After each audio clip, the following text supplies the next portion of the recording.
प्रणाम, नमस्कार, वंदे मातरम। मैं गजेंद्र प्रसाद मधुबनी से आपका भाई। और आज मैं आपके पास आया हूँ एक विशेष कारण से, क्योंकि हम सभी के मोबाइल में आदरणीय अर्चित भैया का मैसेज आ गया होगा, क्योंकि वो मैसेज फेसबुक पेज हरिंद्रानंद पे होता ही है, वहाँ से हम लोग कॉपी पेस्ट करते हैं। मैसेज आ गया, बड़ी प्रसन्नता हुई कि चलिए अब चर्चा में जो एक रुकावट थी कि विशेष आयोजन नहीं करना है, वो करने की छूट मिल गई। और खासकर वैसे लोगों को खुशी हुई होगी जो इस आयोजन में खूब नाल कैसियो ढोल वगैरह लगा करके चर्चा कम भजन ज़्यादा करते हैं, और कुछ कुछ लोग तो उगाही भी करते हैं। तो ऐसे लोगों को ज़्यादा खुशी हो रही होगी। लेकिन वैसे लोग कृपया ध्यानपूर्वक सुने, क्योंकि जो मैसेज आया है मोबाइल पे वो जरा एक बार गौर से पढ़ें। मेरे पास भी आया है, मैं भी इस मोबाइल में पढ़ रहा हूं, और डिस्प्ले पे आपको दिख रहा होगा, आप उसे निश्चित रूप से देखें।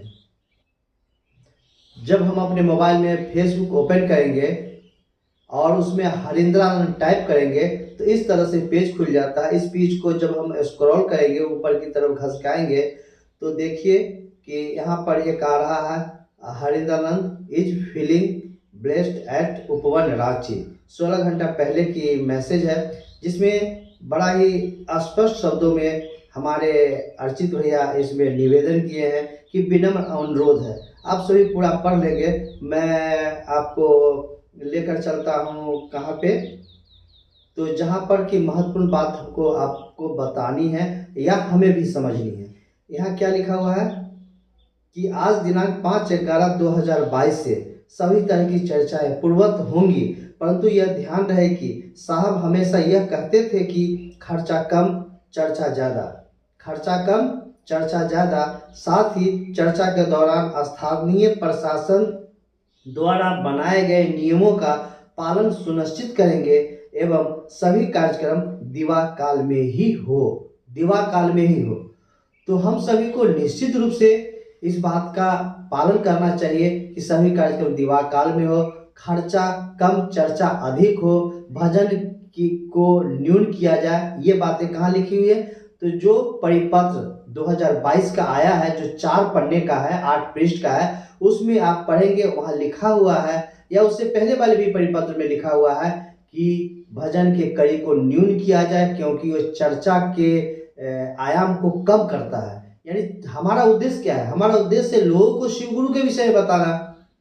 कहीं ना कहीं हम लोगों की ही गलती है कि लोगों को भजन से जोड़ दिए, मन से जोड़ दिए। लोग मनौती मांगने लगे कि मेरा अमुक काम हो जाएगा तो मैं शिव गुरु चर्चा कराऊंगा, और वो समझ रहे हैं कि मंच पर खूब अच्छा से भजन हो रहा है, खूब कैसियो नाल ये सब बज रहा है, खूब बड़ा आयोजन हो रहा है ऑर्केस्ट्रा की तरह, तो वो मेरा मनौती पूरा हो रहा है। भैया ऐसी बात नहीं है। महादेव तो अवघरदानी है, और शिव को गुरु के रूप में मानकर तो हम जो चाहते हैं पूरा होता है। इसके लिए बस जरूरत है कि हमें 3 सूत्र करने की, दूसरा सूत्र जो है लोगों के बीच शिव गुरु के विषय में बताने की, जिससे कि वो भी शिव गुरु कार्य करने लगे। इसी से सारी व्यवस्थाएं हमारी पूरी हो जाती है। तो हम लोगों को बतावे, समझावे कि भाई बहन, आप यदि मनौती मांगते हैं तो ये मांगिए कि मैं 2 व्यक्ति को शिव शिष्य बनाऊंगा, मैं 4 व्यक्ति को शिव शिष्य बनाऊंगा, इस महीना में 10 लोगों को शिव गुरु कार्य के विषय में बताऊंगा। ये मनौती मांगिए। इससे पहले वाला मेरा वीडियो आप देखे होंगे, जिसमें साहब श्री बता रहे हैं मंडल सर के विषय में कि जो पहली बार उनसे मिलने आए थे, इसमें क्या कहते हैं उसको, जन्म दिवस में, तो वो कहे मैं कुछ नहीं लाया हूँ। तो साहब श्री उन्हें क्या बोले? उन्हें बोले कि आप एक व्यक्ति को शिव शिष्य बना दीजिए, यही मेरे लिए उपहार होगा। जब साहब श्री इस पे खुश होते हैं तो हमें भी तो वही अनुसरण करना होगा ना। जैसा हमारे गुरु भाई, हमारे जो साहब श्री बोल रहे हैं, जो कह रहे हैं, उसी का अनुसरण करके ना हम साहब श्री की तरह शिव के शिष्य हो सकते हैं। तो हम सभी बस इतना ध्यान रखें कि हमें जो कहा जा रहा है वो करें, जो निर्देश आ रहा है उस निर्देश का पालन करें। और 4 पन्ने का जो वहाँ से परिपत्र आया है, उस परिपत्र को आप निश्चित रूप से पढ़ें और लोगों को पढ़ने के लिए कहें। जहाँ कहीं भी आयोजन होता है वहाँ उसको निश्चित रूप से पढ़ के सुनावे। यदि आपके पास नहीं है तो हमें कॉल करें, मैं आपके व्हाट्सएप पर वो परिपत्र का PDF भेज दूंगा।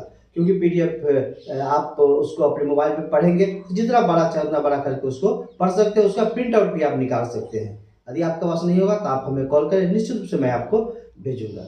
तो ये बात थी जो नई सूचना आई थी मुख्यालय से, जो मैं आपको दिया हूँ। बस ध्यान रहे कि साहब श्री के विचारों से अलग कुछ भी न हो, इस बात का हमेशा हम सभी को ख्याल रखना है। यदि परिणाम हम सभी अच्छा चाहते हैं तो, क्योंकि शिव हमारे गुरु है और बहुत ही दयालु गुरु है। तो आइए चले शिव की ओर, लोगों को बतावे कि शिव हमारे गुरु हैं। आप सभी को फिर से मेरा प्रणाम।